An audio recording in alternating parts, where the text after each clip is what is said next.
process of capital allocation. So capital allocation is basically to say that nobody has infinite capital. Everyone sits on a finite amount of capital.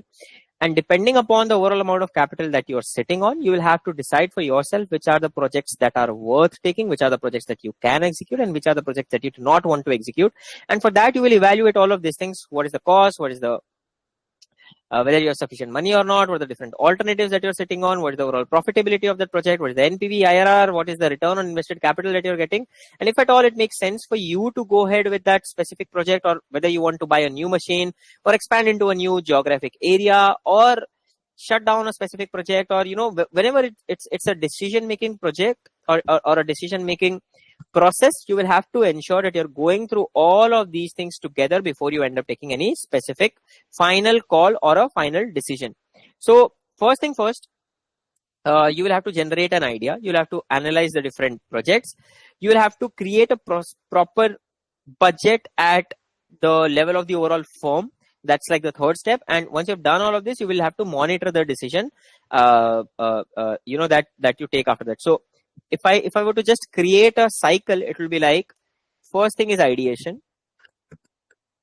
So you will identify multiple projects. You will look at a number of projects. You will have multiple lines of discussion internally, and you will have that ideation or idea generation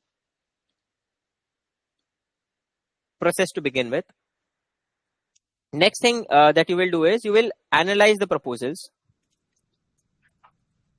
So once you have done the ideation bit of it, once you have discussed internally, once you have discussed with seniors, number of people, employees, managers, and everyone, then you move on to the next step, wherein you analyze different project proposals that you're sitting on.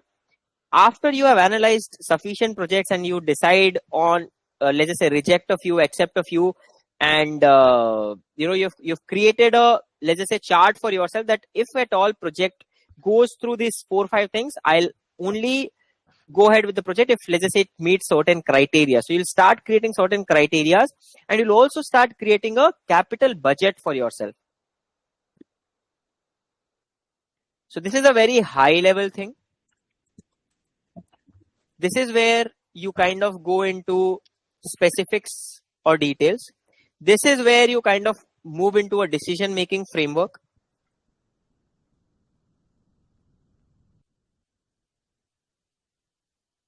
And finally, you have to monitor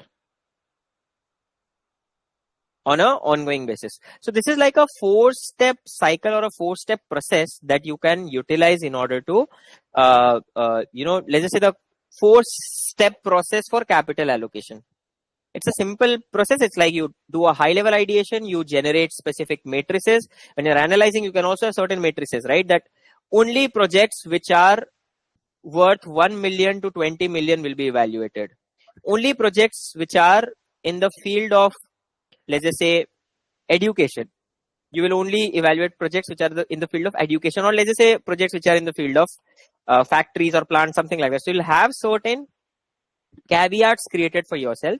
After that, you'll start allocating, and then you will monitor and move forwards, right? So that's how your process is overall going to move like.